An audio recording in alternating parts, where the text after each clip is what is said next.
now call to order the September 16, 2019 meeting of the New Caney Independent School District Board of Trustees at 6:31. Let the minutes show a quorum is present with all members in attendance. Please rise for the invocation to be given by Mr. Mixon and remain standing for pledge of allegiance and honor the Texas flag to be done by Mr. Warwick. That's correct. God, Father, I thank you for this day. We thank you for many blessings you continue to give us, Lord. We thank you for providing us, Lord, a country where we can educate these kids. Lord, we thank you for the leadership. We just ask you to continue to bless them. Watch over us. It's in your name we pray.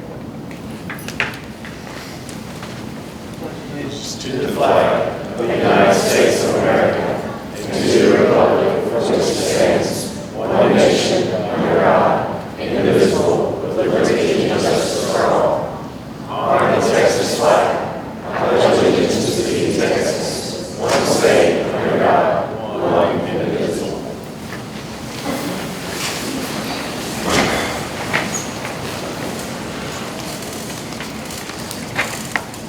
Item 2 on the agenda is recognitions.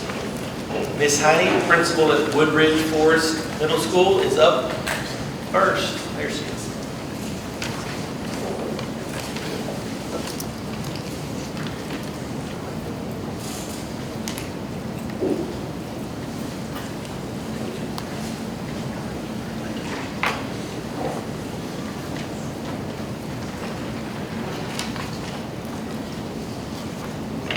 Thank you for the opportunity tonight to recognize an exceptional group of individuals from Woodridge Forest Middle School.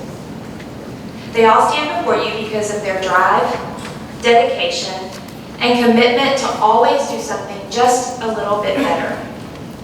The students and staff before you demonstrate strong judgment, decisiveness, character, citizenship, service, and leadership in the respective departments that they represent. I'd like to start off by first recognizing our fine arts student, Noah Hopper.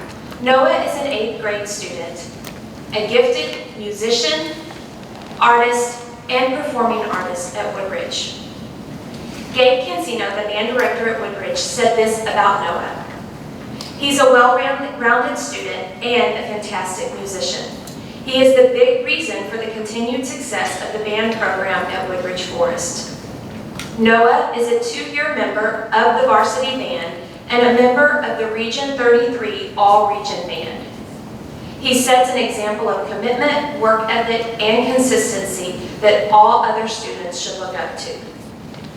In addition to band, Noah is also an advanced art and advanced theater arts. He is an excellent representative for the New Caney ISD Fine Arts Department.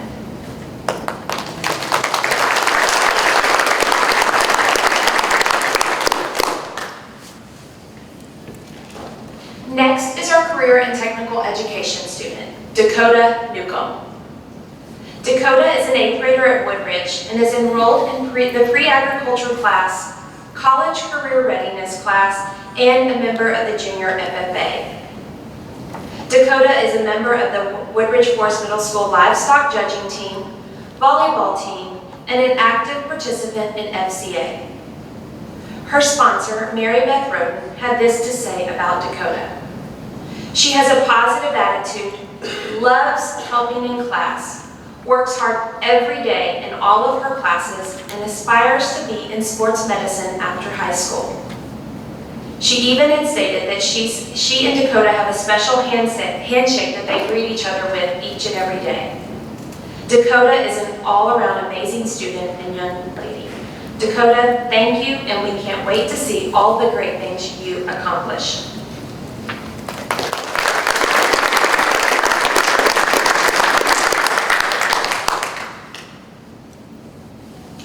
The athlete that we are recognizing tonight is Jordan Henry. Also an 8th grader, Jordan plays volleyball, basketball, and runs track as well. When I asked her coaches about who they wanted to recognize, they had this to share. Jordan embodies a student athlete in every sense of the word. She is a leader in the classroom and on the court. Regardless of her surroundings or her situation, She is always wearing a smile and is encouraging to her teammates and has the best attitude. Jordan excels academically and is enrolled in all advanced courses. She maintains a high grade point average and balances a rigorous course load and her involvement in athletics. It is these reasons we recognize you, Jordan, tonight as our Woodridge Forest Middle School Athlete of the Month. Jordan, you have a bright future ahead, and we know you will use your special talents to achieve your goals.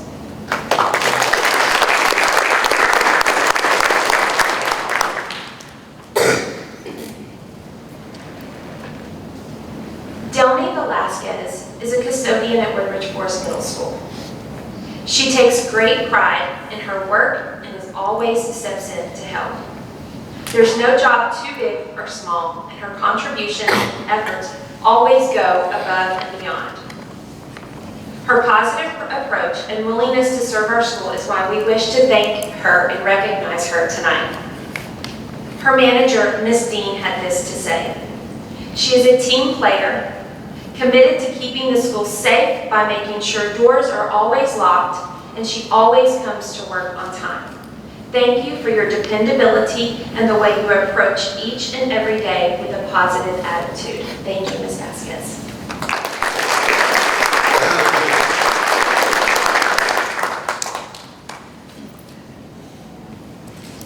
Our child nutrition employee, Elizabeth Franklin, is part of the child nutrition team that takes on the responsibility of providing one of our most basic needs for our children. She takes care of their nutritional needs so their bodies are nourished and fueled for learning. Ms. Franklin told me this year it was her goal to have menu options that appeal to students, and her outstanding service shows as she works with our students. One thing I've noticed this year is that Ms. Franklin leads her team. She leads by example, by setting high expectations and demonstrating what needs to be done by her actions. Her contributions to the students and staff of Woodridge is appreciated, and we wish to honor her tonight for her service to our school and community. One last thing, it's not an easy task for a job to feed 900 kids a day, so 2 meals a day.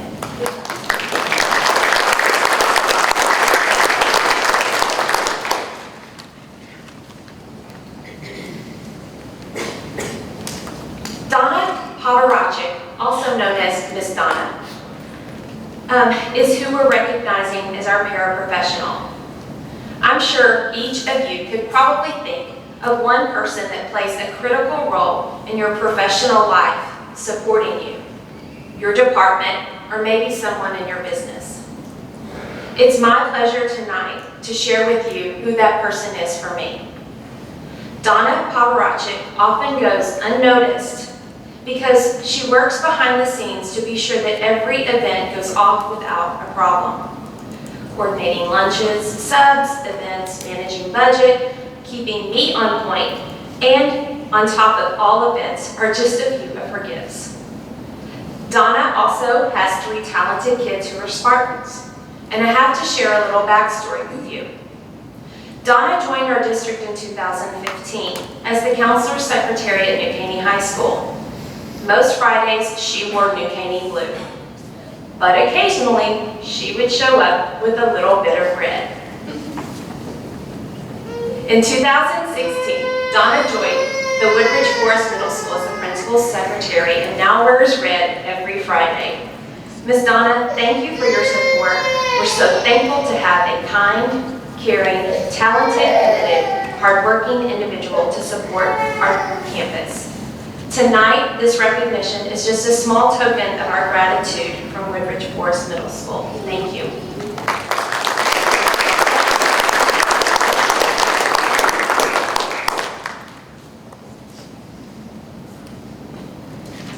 Last is Courtney Willis, for our teacher. It's hard to admit that I was one of her former coaches. And what an honor to stand before you to present this amazing teacher, mother, and woman. Ms. Willis was recently accepted into a master's program to become an educational diagnostician. I believe the statement from a teacher on her team explains to you why she is such an important part at Woodridge. She has been beyond supportive of our 6th grade math team. She's taken a lead position in helping coordinate all tasks, from facilitating our lesson planning and sharing her awesome activities, helping us set goals. Even though she has her own responsibility, she still manages to find time to help the 6th grade team. She is an amazing teacher day in and day out, and her attitude is always one of encouragement and empathy. Ms. Willis, I'm so thankful that the students at New Caney ISD and Woodridge have the privilege of having you as their math teacher. Congratulations.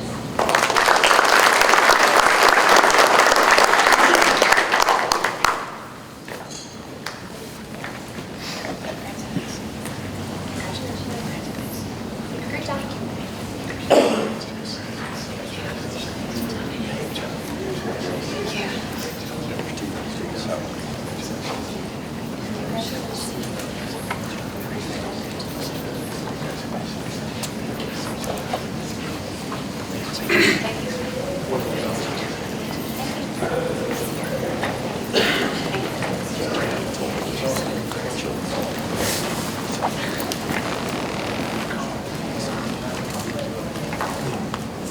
Up next is Mr. Everett. He is our principal at White Oak Middle School.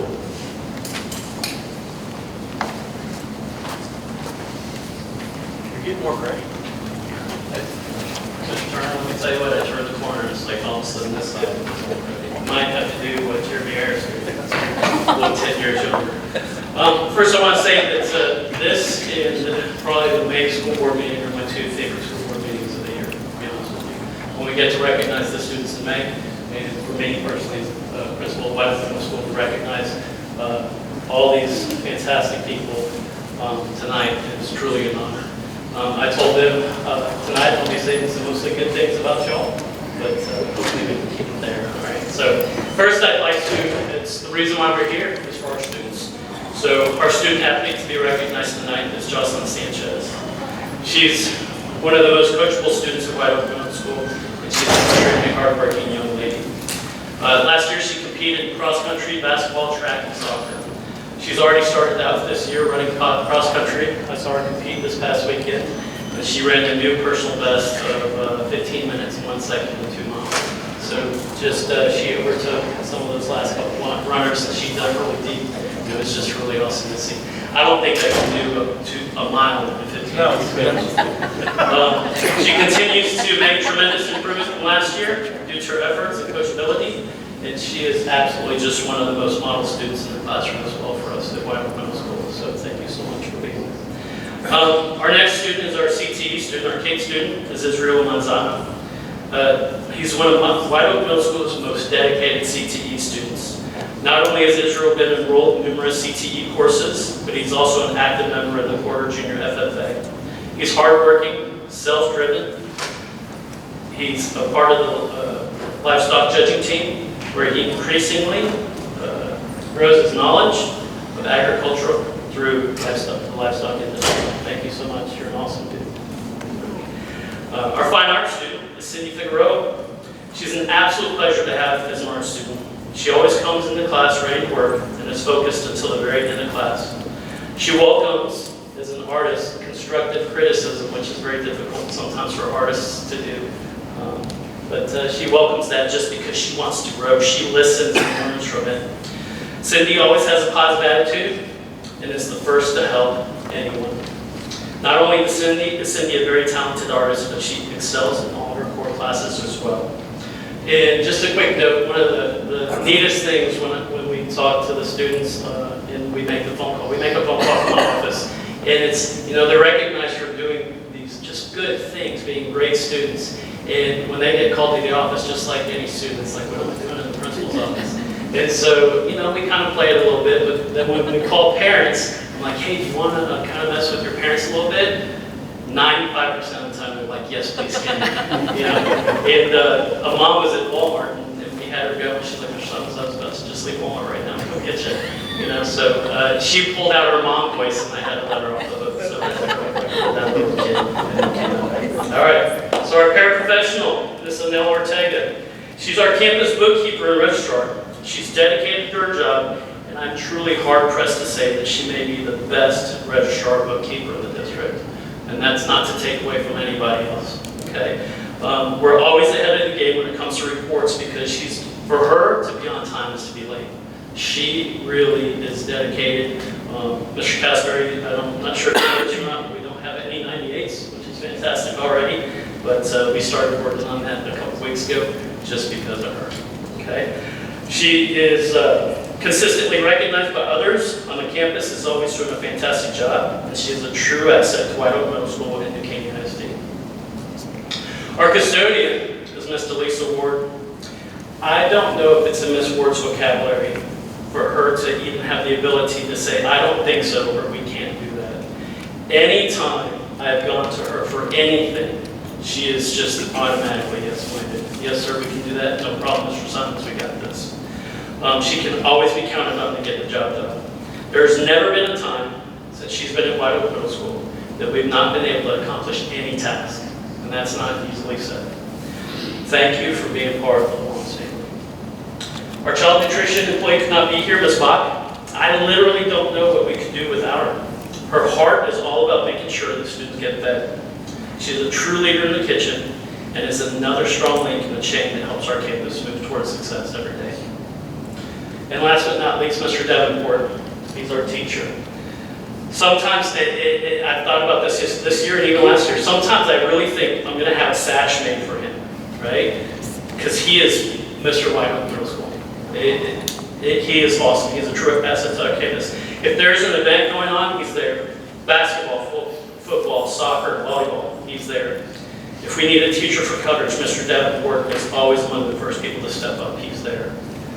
If you're in need, Mr. Davenport is that support. He's always there. In the time that Mr. Davenport has been at White Oak Middle School, he's earned the respect from teachers and staff, and especially the students. Thanks for all you do, Mr. Davenport. And in conclusion, these people here in front of you are the epitome of one of our sayings at White Oak Middle School: Spartans rise together. Thank you so very much for all you do. I'm very proud of being at homes with you every day. Thank you.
Okay, item 3 on the agenda is delinquent tax report presented by Mr. McCray and Mr. Bush. Good evening. I'm Jeff McRae with the Linebarger Law Firm, and we're your delinquent tax attorneys. And I will kick this off. I think most of you met Alan. He's the attorney in our Conroe office. He was previously in private practice for about 16 years before joining our firm. And we look forward to him being with us for a long time. So, without anything further, I'll turn it over to Alan. Howdy, I'm Alan. I gotta tell you guys that what a great way to open a meeting. It's an honor working with you guys, watching what y'all do, pouring your hearts into the kids in the district. Thank you for the opportunity to work with y'all and take the delinquent taxes off of your backs and y'all going forward and focus on the kids ahead of you. So today all of y'all have got a board report in front of you, and what I'm not going to do is I'm not going to engage in karaoke by report. I'm not going to sit here and read you every number on there. So go ahead and take a quick flip to the very center fold of the report, which is at the staples. There you got a bunch of numbers. There's only a few numbers I want to point you to. Up at the top under Roman numeral 1, your delinquent tax balance as of about 10 days ago was roughly $2.9 million. And we're working on that hard. Now here's the interesting thing about it. Down at the bottom of that same page, you'll see bankruptcies and tax deferrals. Those are two areas, two amounts that are areas that by law we cannot touch, that we don't go make any collections on whatsoever when someone's in bankruptcy or has a 65 plus deferral or disabled deferral. So those are areas we don't touch, and that accounts for close to 20% of your tax roll, over $500,000. So how are we doing on the remaining part of it? Over on that right page, you'll see a delinquent collections on base tax only. Over the last year, I'm thrilled to report that our team collected a little bit over half of the balance that we began with. We collected 51.22%, and the gross amount was 1.6 million. That was collections from last year. And how did we do it? The way we did it largely was a lot of mailings. Just above this, you see the thousands upon thousands of letters that were coordinated and sent out by our local office team, the rest of the larger organs of the firm. And here's the really interesting thing. On that left page, you see what lawyers are most often known for, suing people, right? We did less of that this year than we did last year, but we got y'all better returns. Y'all had stronger collections with agitating fewer folks. So something's going right. Here I'd like to turn it over to Mr. McRae to take a little bit deeper dive on a look at how far we've come. And I'll, for the visual learners among you, I'll direct you to the next pages with a pie chart and a bar chart. And this is kind of like going to the doctor, having your blood pressure and temperature taken, the first thing you do. The pie chart is just a visual snapshot of your delinquent tax roll by year. How many dollars by tax year. And if you'll notice, there's 37, 16, the bigger pieces of the pie. Bottom line is 2/3 of your delinquent balance is 4 years older or less, which that is a positive number. And in our world, it goes without saying, the most collectible years are the newest years. Something that has been delinquent for 10, 12, 15 years, especially older mobile homes or things that are out of business, the collectability of those is not high. So that's a really good indicator that the health of your tax base when that much of your roll is in the most current years. I mean, well over 1/3 is the most current year, 2018's, that just turned over to us on July 1. And then on the other page, probably the most important stat, or the one that I'm most proud of, this is my 6th time to come before this board. The chart in red, the upper one, shows your July 1 delinquent balances. In July 1 of 2012, the district's delinquent balance was at 3.2 million. In July 1 of 2019, it was at 3.4 million. You say, well, that went up. Why is that positive?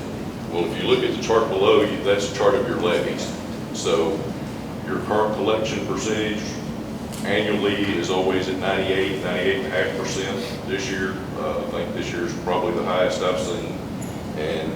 But in that same time frame, even though your delinquent balance has gone up only by 200,000, your levy has more than doubled over those same years. So by that standard, we have really done well in maintaining your delinquent balance. So, any questions? If not, well, as Alan said, we appreciate working for you and love representing your district. Thank you. Thank you, sir. Appreciate it.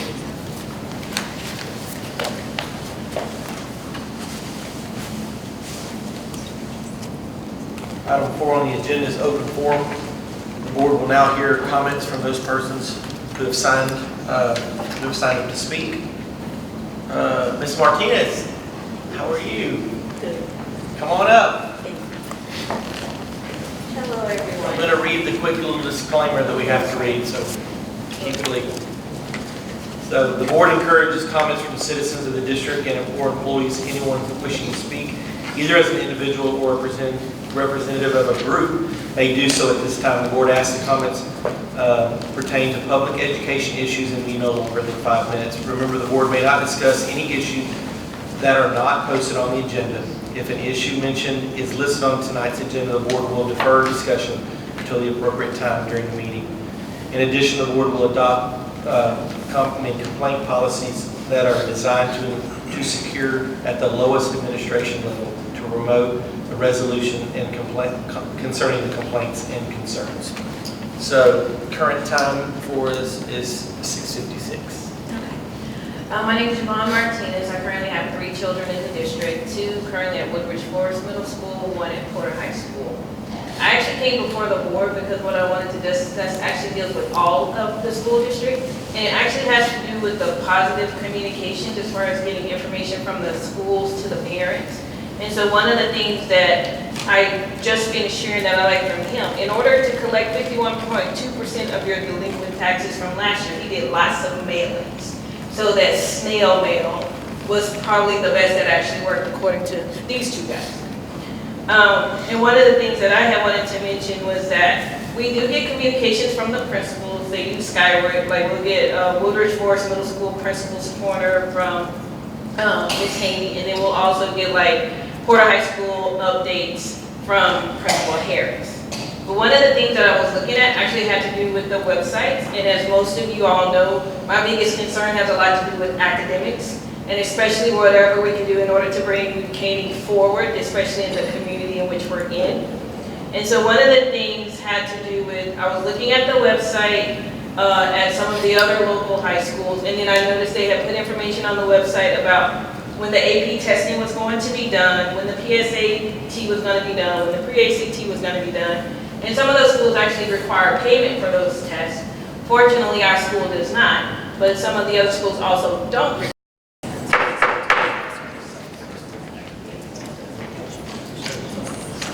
Closed meeting ended at 8:28. Item 6 on the agenda is superintendent's report. Up first, Mr. Warren.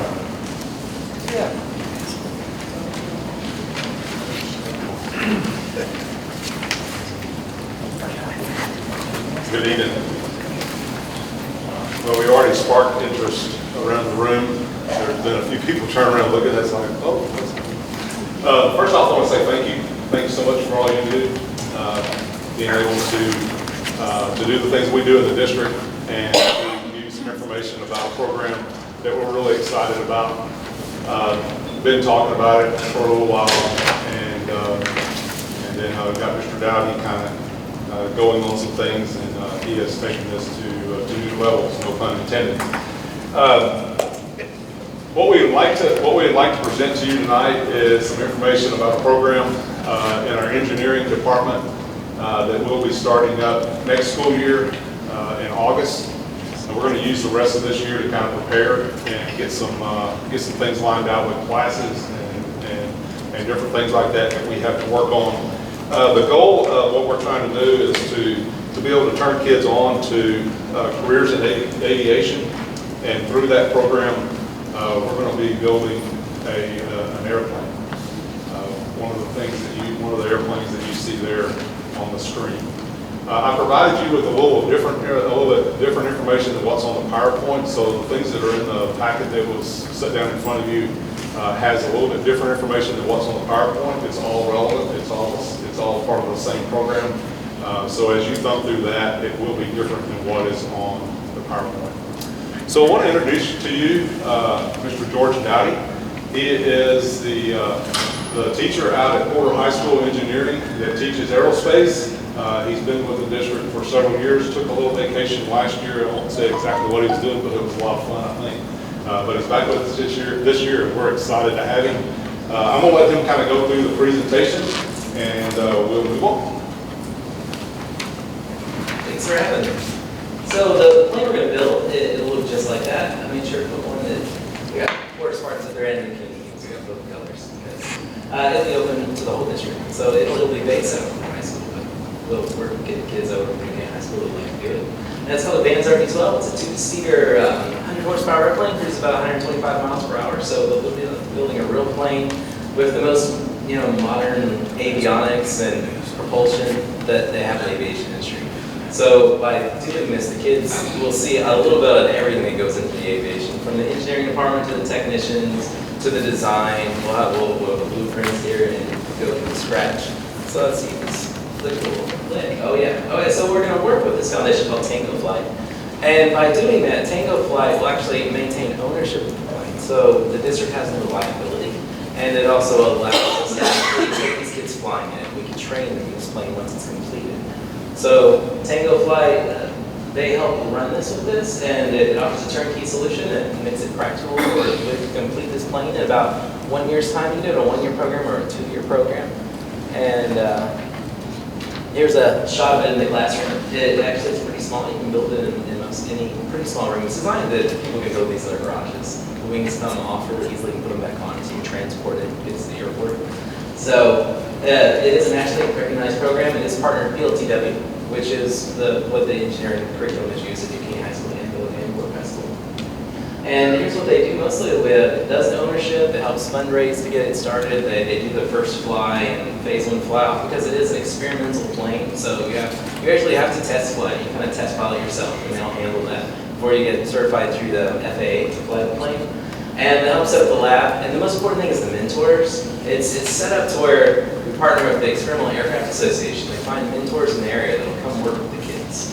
So they get to work with people who have been part of the aviation industry for years and build these relationships with someone outside of the school and a whole new look at it, life like that.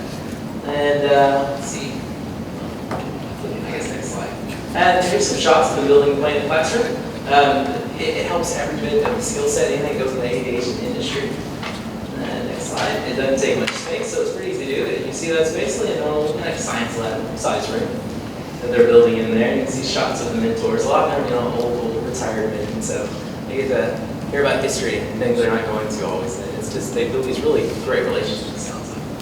And here's a good quote from one of the students who've gone through the program who now actually works for SpaceX, which is the pinnacle of the aviation industry now in aerospace. It does have a large group of corporate sponsors to help out with this, and a lot of times the kids get to go to these places, have little mentorship programs, and visit them.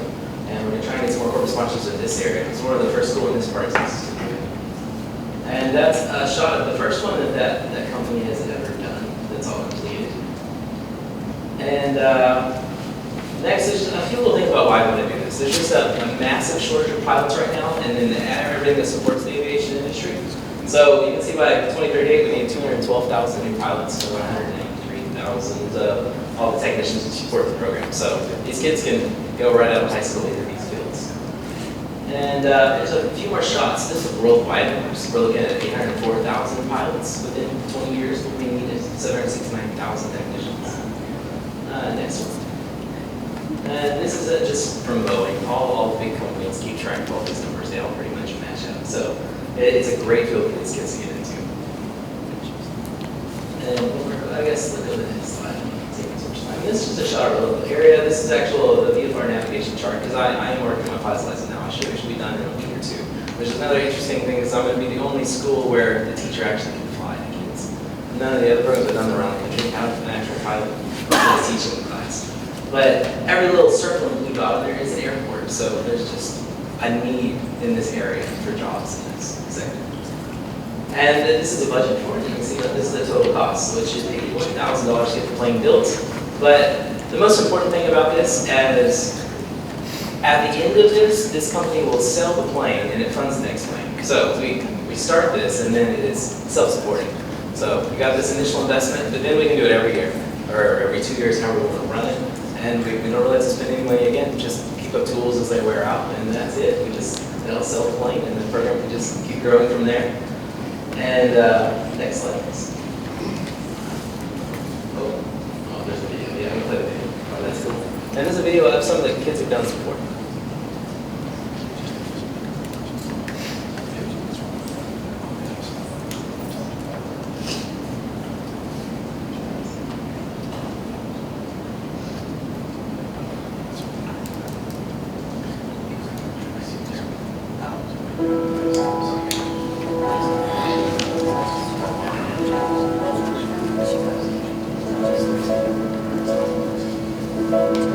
If you would have told me I'd be building an airplane as a 17-year-old, I would have never believed it. How many kids my age can say I built an airplane? My Tango flight class is really cool because we do real work. We build an actual airplane. It's seriously hands-on. We can use the tools and do the work. Like, we really do the work. Without us, this airplane wouldn't get built. We work with experienced aerospace professionals. We can't mess up because we're all paired with an adult mentor who makes sure we don't totally screw up. This is more than just building an airplane. We experience every aspect of aerospace. I could be a pilot, A technician, An engineer, a designer. I think to myself, this thing will fly because of me. we put a lot of hard work into this airplane. It takes a lot of teamwork to make this work. We're like a family.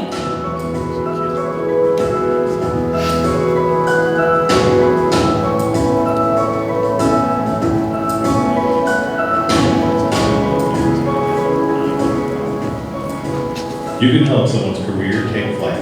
Help us build the future of aviation.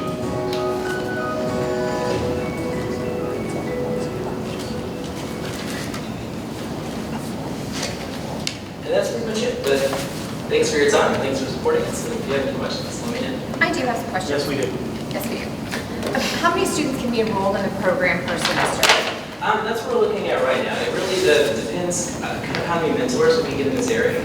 And our goal is to make sure to line up all the aerospace engineering courses and the practicum courses in order on one day, so the engineers can, and the mentors can set up and run that day. I would just For like sure to we have can an do understanding. at least 15 to 20 kids per class, and then probably 4 periods of that for that day.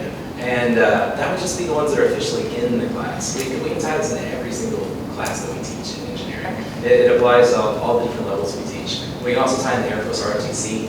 So I can see this could impact easily several hundred kids on the campus. But still just building the 2 planes per campus, or? Oh, well, it's just going to be the one plane. One plane. For both campuses. I'm just, I think, trying to get a better understanding of the cost per student and how many students could actually participate in the program.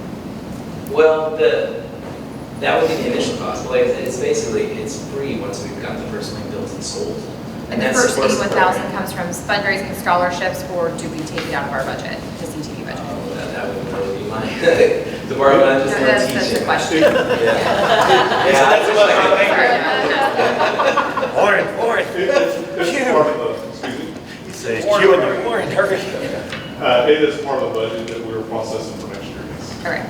How is it going to work that it can be offered to students at both campuses? One of our goals, and we talked about in, I believe it was the July board meeting, we were talking about STAR programs.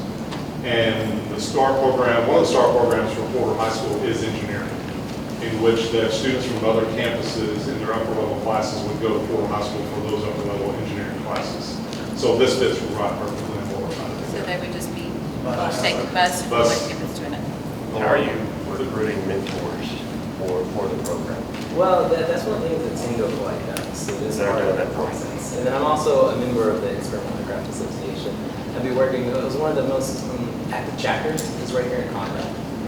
And a lot of them are always ready to do these programs like this. And they've built planes like this before. They know all the ins and outs. And they're having to volunteer.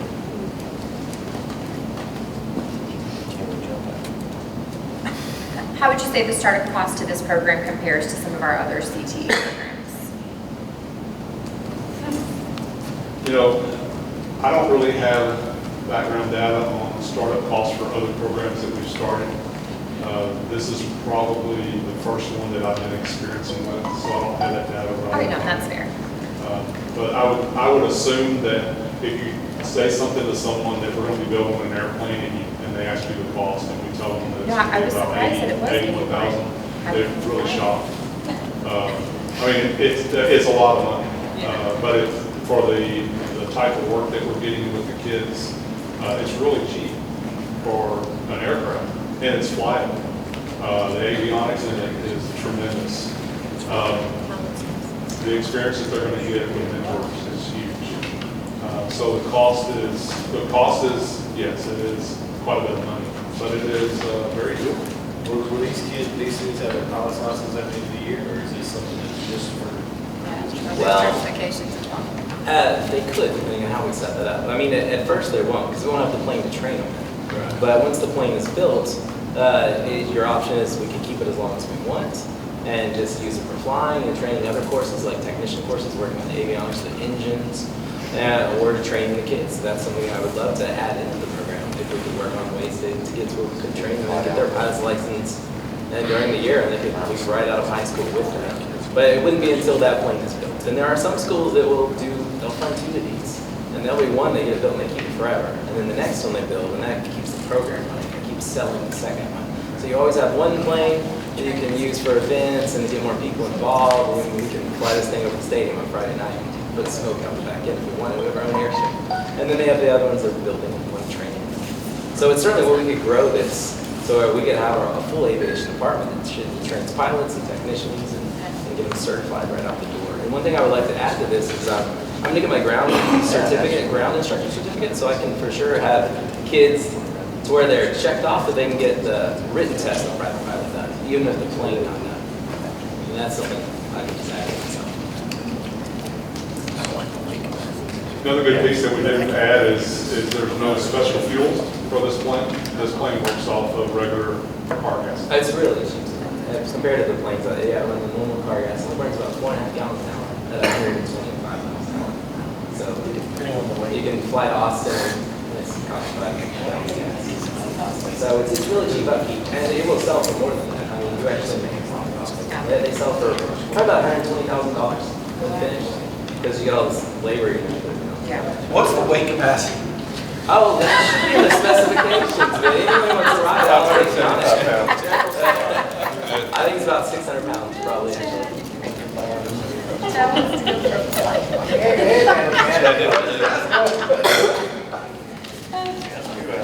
That's great.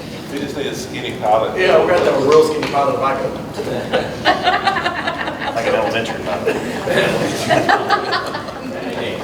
Or a good parachute. Thank you. Appreciate it. Thank you so much.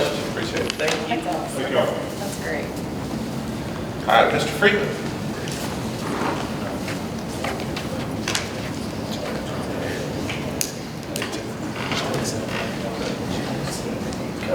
Next part of the agenda is about the $400 incentive, which is part of our 2019-20 compensation package that you approved in June. I feel like this package exceeds the requirements that were brought forth in House Bill 3 and the 86 legislature. And so the total amount is $800. That will be distributed to all employees on the campus, on the campuses and the departments with 2 checks. First check will be $400, I'd say minus taxes. $400 on November the 20th, before Thanksgiving and Black Friday. And then the other one will be $400 on May 20th. Questions? Great job.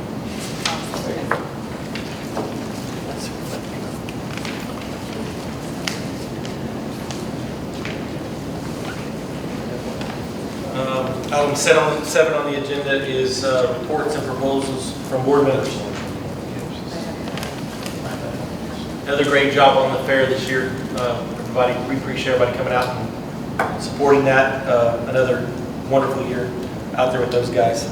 Item 8 on the agenda is consideration of consent calendar, consideration of minutes, consideration of finance report, consideration of purchasing report, personnel report, consideration of campus improved plan, performance objectives, and consideration of local policy, DED update. Are there any questions or further discussion? Is there a motion to approve the items on the consent calendar? Second. Moved as moved and seconded. There being no further discussion, the vote will be taken. All those in favor say aye. Aye. Motion is approved. Item 9 on the agenda is consideration of approval of commissioning service firms by Mr. Calvert. Sir, this is a new code requirement that tells us moving forward, we have to have outside commissioning firms to check our mechanical, lighting, and our water heating cooling systems on our new projects. So what you have in front of you, we select these four to be a pool that we can choose from. Now we can move forward working our way through bond 2018 projects. So we can pick any of these four moving forward to do that. Perfect. Is there a motion to approve commissioning service forms? Motion has been moved and seconded. There being no further discussion, a vote will be taken. All those in favor say aye. Aye. Motion is approved. Item 10 on the agenda is consideration of approval to award construction contract for Keeper Crossing Middle School Project 042-2018 to Gamma Construction, Bond 2018, presented by Mr. Calvert. Yes, sir. This is for the Keeper Crossing replacement campus. LMG and Campbell had a very good bid process. We had 11 GCs submit that day. We came in right at our initial cost estimates. We feel great about the project, working with IBI, got everything we needed, and looking forward to getting going. Perfect. Are there any other questions or further discussion? Is there a motion to approve awarding a construction contract for Keeper Crossing Middle School Project 042-2018 to Gamma Construction, Bond 2018? Motion has been moved and seconded. There being no further discussion, a vote will be taken. All those in favor say aye. Aye. Motion is approved. Item 11 on the agenda is consider the purchase of a parcel of land consisting of 14 acres more or less located near the intersection of 1314 of Grand Parkway to be used for future elementary school sites and other future district needs. Presented by Mr. Coward. Yes, sir. This is a piece of land in the Caldwell development that we've been talking with them about for probably about 18 months now. It's part of our passive study. That development will have right around 4,100 homes when finished, and so we negotiated a deal with them to go to elementary school in that subdivision. That's what we're requesting tonight.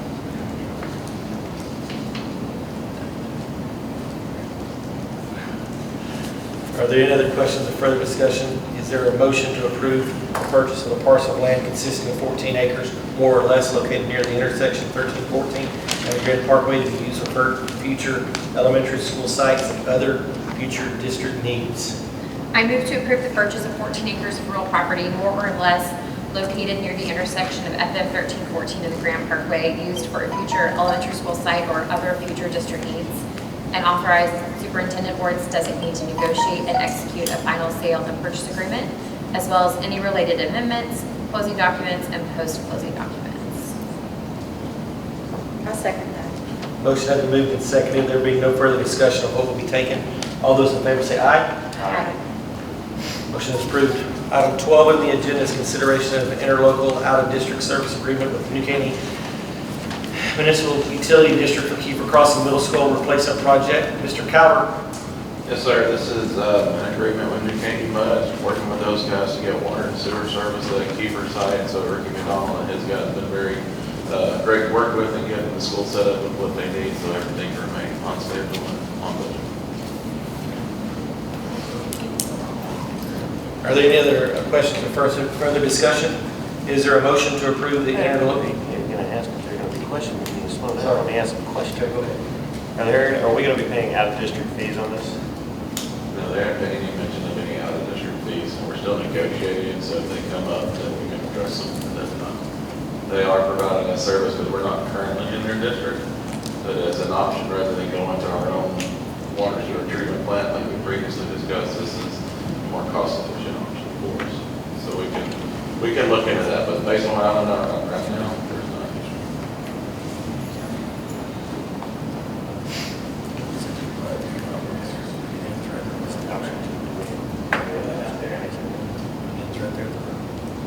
What? Will we have an option to annex that area possibly? We need to. We haven't discussed that in the meeting. Right now, we're just trying to get the water and sewer there. That was goal number one. And once that's there, we've got some other things to discuss.